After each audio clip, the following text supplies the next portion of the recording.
Kak Zar Kasyanur Marufa dari kelas 11 MIPA 1, bisa dipanggil Kak Tata. Nah, di sini kakak akan menyampaikan materi yang gak kalah asik dari materi-materi sebelumnya. Di sini kakak akan menjelaskan materi tentang teknik dasar navigasi darat. Pendahuluan.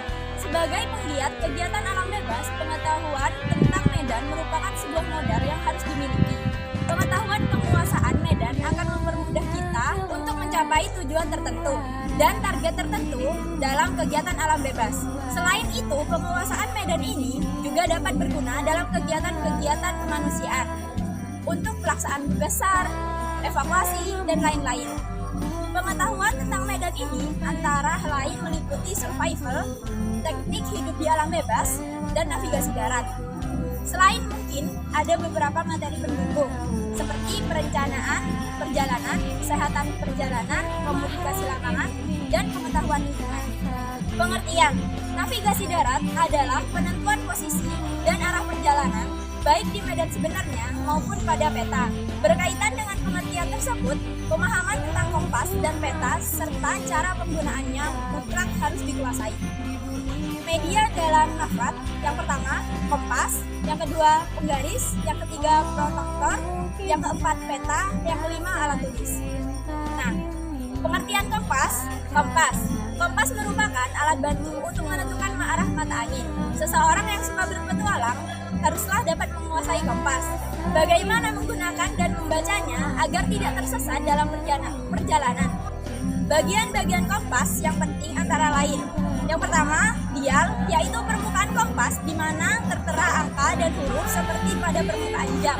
Yang kedua, visir, yaitu lubang dengan kawat halus untuk membidik sasaran. Yang ketiga, kaca pembesar untuk membaca angka atau derajat kompas. Yang keempat, jarum penunjuk untuk menunjukkan arah utara magnet. Yang kelima, tutup dial dengan dua garis bersudut 45 derajat. Yang keenam, alat gantung atau tempat jari yang dapat digunakan sebagai penyangkut ibu jari untuk menopang kompas pada saat membidik. Nah, peta. Peta merupakan penggambaran dua dimensi pada bidang datar dari sebagian atau seluruh permukaan bumi yang dilihat dari atas dan diperkecil atau diperbesar dengan perbandingan tertentu. Peta yang diperlukan untuk keperluan navigasi darat adalah peta topografi atau peta kontur.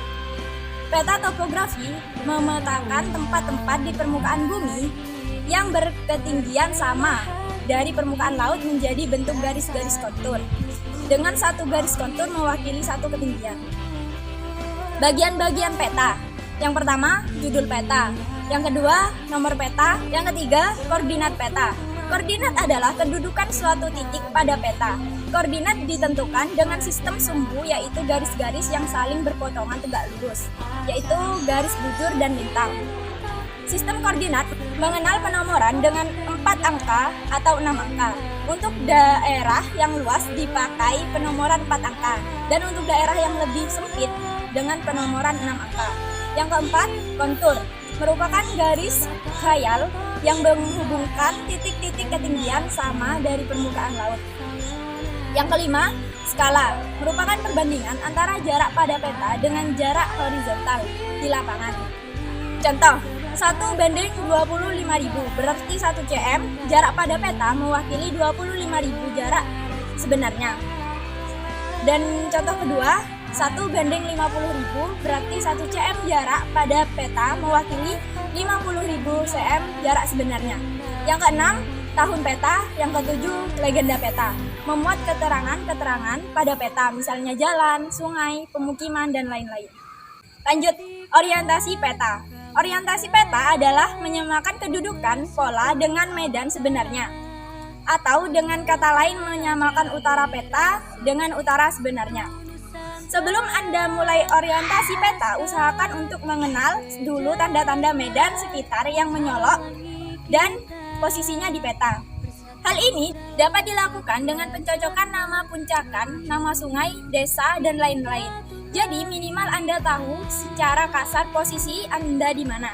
Orientasi peta ini hanya berfungsi untuk meyakinkan Anda bahwa perkiraan posisi Anda di peta adalah benar. Langkah-langkah orientasi peta. Yang pertama, Usahakan untuk mencari tempat yang berpemandangan terbuka agar dapat melihat tanda-tanda medan yang mencolok. Yang kedua, siapkan kompas dan peta Anda, letakkan pada bidang dan Yang kedua, siapkan kompas dan peta Anda, letakkan pada bidang datar. Yang ketiga, utarakan peta dengan berpatokan pada kompas sehingga arah peta sesuai dengan arah medan sebenarnya. Yang keempat, dari tanda-tanda medan yang paling menonjol sekitar Anda dan temukan tanda-tanda medan tersebut di peta. Lakukan hal ini untuk beberapa tanda medan.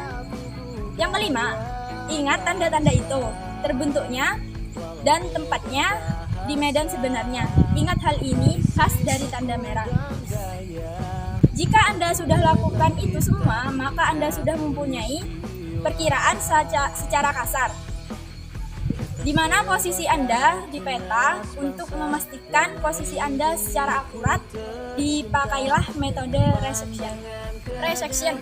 Prinsip resection adalah menentukan posisi kita di peta dengan menggunakan 2 atau lebih tanda medan yang dikenali. Teknik ini paling tidak membutuhkan 2 tanda medan yang terlihat jelas dalam peta dan dapat dibidik pada medan sebenarnya. Untuk latihan resection biasanya dilakukan di medan terbuka, seperti kebun teh misalnya, agar tanda medan yang ekstrim terlihat dengan jelas. Tidak setiap tanda medan harus dibidik, minimal 2, tapi posisinya sudah pasti. Langkah-langkah melakukan resection. Yang pertama, lakukan orientasi peta. Yang kedua, cari tanda medan yang mudah dikenali di lapangan dan di peta minimal 2 buah. Yang ketiga, dengan busur dan penggaris buat salib sumbu pada tanda-tanda medan tersebut. Untuk alat tulis, paling ideal menggunakan pensil mekanik B2. Yang keempat, bidik tanda-tanda medan tersebut dari posisi kita dengan menggunakan kompas bidik. Kompas orienteering dapat digunakan namun kurang akurat. Yang kelima, pindahkan sudut back azimut bidikan yang didapat di peta dan hitung sudut pelurusnya. Lakukan ini pada setiap tanda medan yang dijadikan sebagai titik acuan. Yang keenam, perpotongan garis yang ditarik dari sudut-sudut pelurus tersebut adalah posisi kita di peta. Intersection. Prinsip intersection adalah menentukan posisi suatu titik benda di peta dengan menggunakan 2 atau lebih tanda medan yang dikenali di lapangan. Intersection digunakan untuk mengetahui atau memastikan posisi suatu benda yang terlihat di lapangan tetapi sukar untuk dicapai atau tidak diketahui posisinya di peta. Syaratnya, sebelum intersection kita sudah harus yakin terlebih dahulu posisi kita di peta. Biasanya sebelum intersection kita sudah melakukan resection terlebih dahulu. Langkah-langkah melakukan intersection adalah: yang pertama, lakukan orientasi peta. Yang kedua, lakukan resection untuk memastikan posisi kita di peta. Yang ketiga, bidik objek yang kita amati. Yang keempat, pindahkan sudut yang didapat ke dalam peta. Yang kelima, bergerak ke posisi lain dan pastikan posisi tersebut di peta. Lakukan langkah 1-3. Yang keenam, perpotongan garis perpanjangan dari 2 sudut yang didapat adalah posisi objek yang dimaksud. Azimut dan back azimut. Azimut adalah sudut antara satu titik dengan arah utara dari seseorang pengamat. Azimut disebut juga sudut kompas. Jika Anda membidik sebuah tanda medan dan memperoleh sudutnya, maka sudut itu juga bisa dinamakan sebagai azimut. Kebalikannya adalah back azimut. Dalam resection, back azimut diperoleh dengan cara: yang pertama, jika azimut yang kita peroleh lebih dari 180 derajat, maka back azimut adalah azimut dikurangi 180 derajat. Misal, Anda membidik tanda medan diperoleh azimut 200 derajat, maka back azimutnya adalah 200 derajat dikurangi 180 derajat. Jadi, back azimutnya adalah 20 derajat. Yang kedua, jika azimut yang kita peroleh kurang dari 180 derajat, maka back azimutnya adalah 180 derajat ditambah azimut. Misalkan, dari bidikan terhadap sebuah puncak diperoleh azimut 160 derajat, maka back azimutnya adalah 180 derajat ditambah 160 derajat. Jadi back azimutnya adalah 340 derajat. Dengan mengetahui azimut dan back azimut ini memudahkan kita kita untuk dapat melakukan plotting peta, yaitu penarikan garis lurus di peta berdasarkan sudut bidikan. Selain itu, sudut kompas dan back azimut ini dipakai dalam metode pergerakan sudut kompas atau lurus atau man to man biasa digunakan untuk kompas bintang. Prinsipnya, membuat lintasan berada pada satu garis lurus dengan cara membidik kompas ke depan dari belakang pada jarak tertentu. Langkah-langkahnya adalah sebagai berikut. Yang pertama, titik awal dan titik akhir perjalanan di plot peta. Tarik garis lurus dan hitung sudut yang menjadi arah perjalanan atau sudut kompas. Hitung pula sudut dari titik akhir ke titik awal. Sudut ini dinamakan back azimut. Yang kedua, perhatikan tanda medan yang mencolok pada titik awal perjalanan. Perhatikan tanda medan lain pada lintasan yang dilalui. Yang ketiga, bidikan kompas sesuai dengan arah perjalanan kita dan tentukan tanda medan lain di ujung lintasan atau titik bidik. Sudut bidikan ini dinamakan azimut. Yang keempat, pergi ke tanda medan di ujung lintasan dan bidik kembali ke titik pertama tadi untuk mengecek apakah arah perjalanan sudah sesuai dengan sudut kompas atau back azimut.